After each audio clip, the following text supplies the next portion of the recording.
What's up, guys? PokeHobbs here, and got a nice little short video. We're going to talk about 30th anniversary, some of the release stuff on there, and an amazing gift I actually got in the mail today from fellow YouTuber PokeHobbs, and just kind of talk about the market in general. So, PokeHobbs here, guys. Remember, like and subscribe. Thank you so much for stopping by. And first things first, let's check this out. Now, I got this in the mail from PokeHobbs. Check out his channel. We're putting that up here right now. We got PokeHobbs. And if you have not followed this guy, we're talking just parabolic type growth. He's got 1.77, so 1,770 followers or subscribers on his channel. And back, I mean, we're talking February, we're talking a couple hundred. So the content he's pushing out has been nothing but extraordinary. Just had a new video drop today. I haven't had a chance to watch it, but 30th pull rates are insane. But him and his wife gave me a sweet binder, 2 Pokepasoda, PokeHobbs family, catch them all. And on the front is the Bubble Mew. This thing is bedazzled, unbelievable. The amount of time and stuff this took, I could not imagine. And plus, when you look at it, I got room to put all of my amazing cards. So first things first, what card do we have to put in here? Well, we're going to find from my Paldean Fates cards, and we're going right here. We're just going to pull it out. We got the Bubble Mew. Bubble Mew's first card that has to go in here. That's just the way it is. So we're doing that. We're sliding the Bubble Mew in for the new home. All right, now if I can fill this up with Bubble Mews, it'd be awesome. But thank you so much, PokeHobbs. Appreciate you guys. So awesome. Next order of business, kind of what I talked about is PSA. PSA submissions and stuff. They're still backlogged extremely deep. The $80 lowest submission you can do. But for a lot of people that don't mess with PSA, I think a lot of them forget. You get a magazine, and I can't remember if it's monthly. I think it's monthly now. But this was the July 2026 magazine. And whenever you get the magazine, you actually have a variation of the covers. So you have the cover variants. Okay, so you have the base cover, which is what I got. Then you have the green. This is number 200. And then you have the exclusive SP. These fetch a pretty hefty price. I've only gotten one of these ever. I got a shiny Rayquaza cover, but then I think that one was like pretty easy to get. But I've never had like an actual cover of a different one. And then with this one too, they had a Dracula Mihawk card that comes. It's an exclusive one-piece card that comes with PSA. So these cards alone, I mean, if we just look at this one, it's OP14020. Let's just check it out and see, because I just kind of want to show you that sometimes that the actual price of the magazine.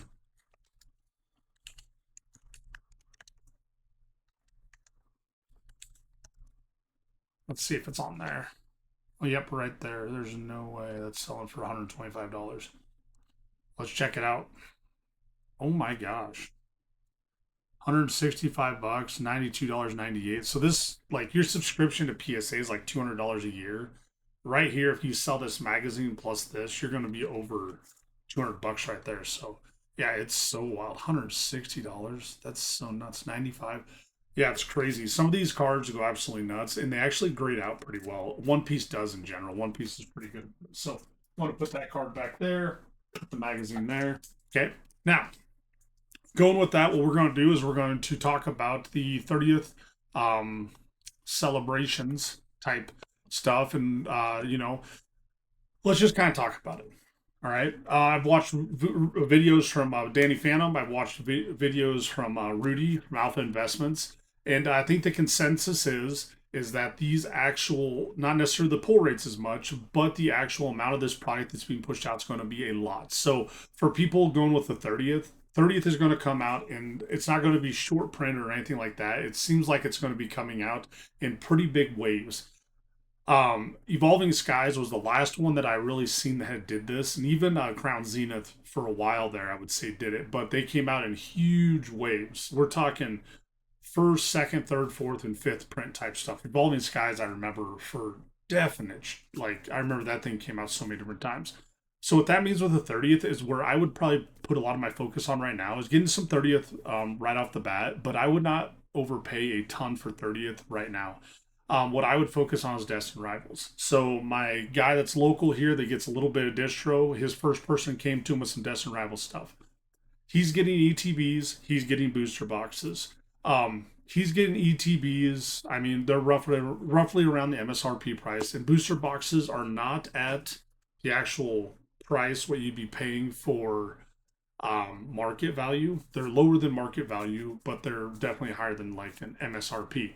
So that's kind of what I can tell you for there. I don't want to say like the exact numbers that he gets because I don't want him to get in trouble or anything like that. But from a non TCG, other people online they're talking about it. I do think that these booster box cases, I think they're probably going to get right around that $1,600 to $1,800 mark. I think a ton of them are going to be pumping out. Now, why it's a perfect storm is because with Destined Rivals coming out, when it's coming out, as the 30th is as well, and then you have Delta Rain coming out in November, people are going to want to be getting a lot of money or a lot of product off their books to pump money into new products. So I think you're going to see Destined Rivals booster box cases. I think those will get down to about that $1,600 to $1,800 mark. I think that the actual Perfect Storm, Chaos Rising, Pitch Black, I think those cases of those will actually get down. Mm, gosh, I mean, I really think that they get down around that 750 $800 mark case because I just think there's going to be enough of them out there that are going to saturate the market for the most part.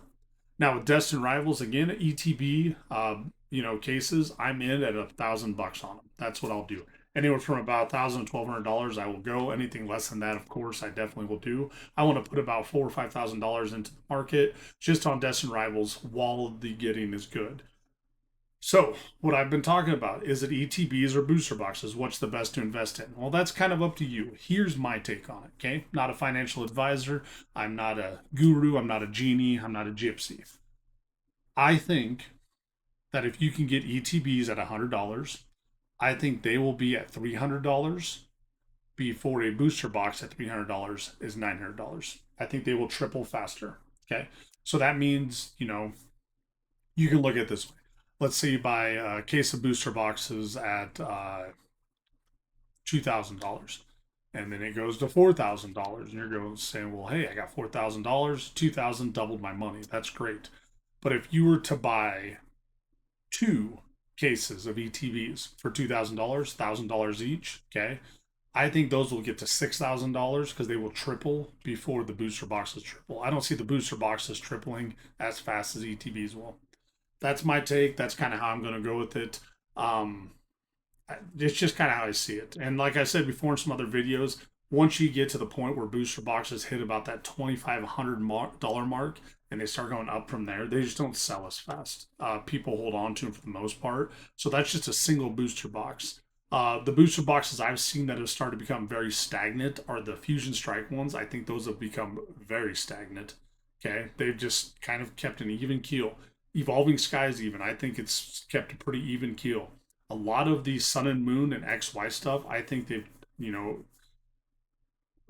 stayed pretty even keel, but they've went up and down a little bit. They've had some fluctuation, but nothing right now booster box wise I see moving a bunch. ETBs will have a bigger high and a bigger low. I think fluctuating wise, if you go to the collector app, that's what I've noticed for the most part.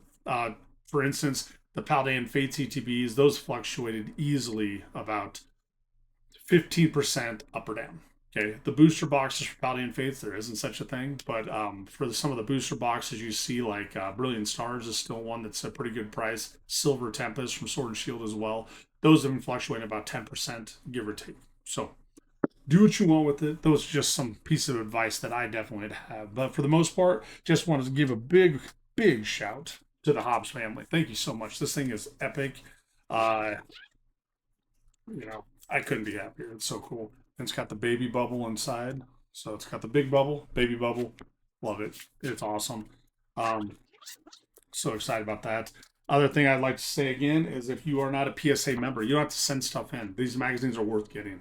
Okay. They come, I would say, about 3 to 4 times a year. You'll get actual cards with them or card packs. I know about a year ago this time they had a V Friends one that came with it, and the V Friends, I didn't open my pack, I still have it, but the V Friends itself, I don't know, It was a pretty cool one. But you know, this one again, I know I glaze over stuff with Pokemon Go. It has a big Pokemon Go thing here. So basically, 10 years ago, Pokemon Go sent collectors scrambling. Okay, that's when we had the big XY set and stuff that went nuts. Right there, you got the Radiant Eevee, which came in its own collection itself. Then over here, you got the good old Pokemon Go. That's just a sticker. On the backside, you got some awesome the Radiant Venusaur, Charizard, and then a pack that's actually graded. I'm not a big graded pack person. I think it's absolutely ridiculous. But yeah, guys, the magazine, all in all, it's pretty good. Like they do some pretty good stuff in here. A lot of One Piece stuff. They'll have a lot of things people aren't even talking about. I like it. I think it's awesome. So that's what I got there. Now let's go check out back here. Let's grab a stack of graded cards and check them out.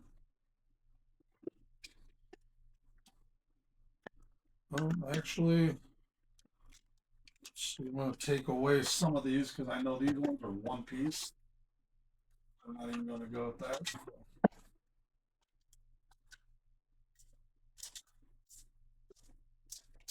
We'll go right here.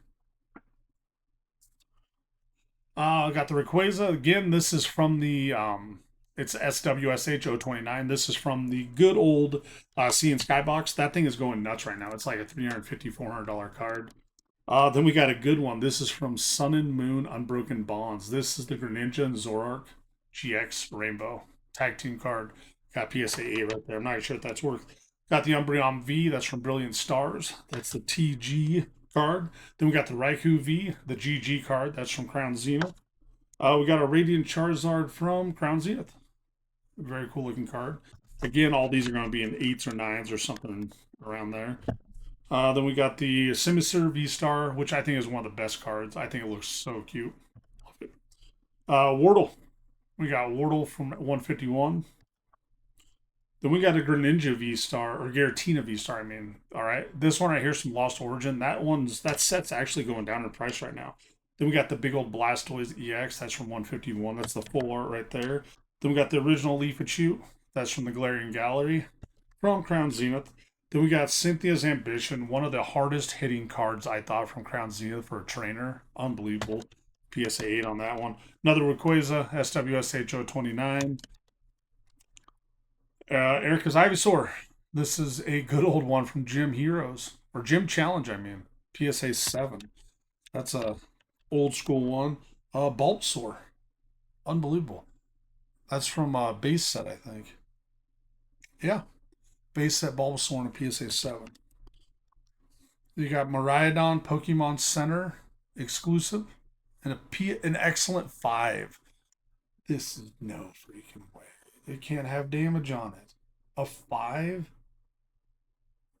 That, I mean, we're talking heavy drug use that day by a PSA user. I don't see any damage or a bend or a crease. Well, maybe that corner has something going on with it. Maybe there's a crease somewhere there. Wow, I don't know. Drinking some booze on the job. Then we got Koraidon. This is in a 9. All right, that's Pokemon Center exclusive. That's from the good old ETB. Then we got oh geez, 3 Mimikyu, Pokemon Center, Paldean Fates promos, all in PSA 9s. My gosh, I can't tell you how many of those I bought. And oh, then we got this one right here, Dark Blastoise, Hollow. Okay, that's from Team Rocket. That one's a PSA 5. Can't remember. I bought this one online for pretty cheap, but it's probably like $100 card, or is it? Then I got a Dark Charizard. This card I paid way more than I should have, but this is a PSA 7. Dark Charizard, not first edition, unlimited, but Team Rocket, of course. It's such a sick card. I thought a PSA 7 was not very generous. Like it's actually stupidly clean. Yeah, I mean if you go around this thing, there's like no whitening except for the very bottom corner right here. Right there, there's some whitening maybe. That's it. Then the front, the hollow pattern is like stupidly good. This one I got robbed on. I may crack that one and send it back in. Then, of course, randomly I pick pile, and I pick a pile that has two of these in there. Right? These are PSA 8s, the Bubble Mews. So sick. This is like $1,100 card right now. So that's what I got for you guys. Thank you so much again to PokeHobbs. Thank you for everybody for watching. If you got any questions, comments, concerns, leave a comment below and let me know. What do you think about the 30th anniversary? Do you think it's going to be printed a ton? Do you think it's going to be printed in waves? Do you think it's just going to be a couple big prints? So I'd like to know what you think. Remember, guys, Poke Soda, catch them all.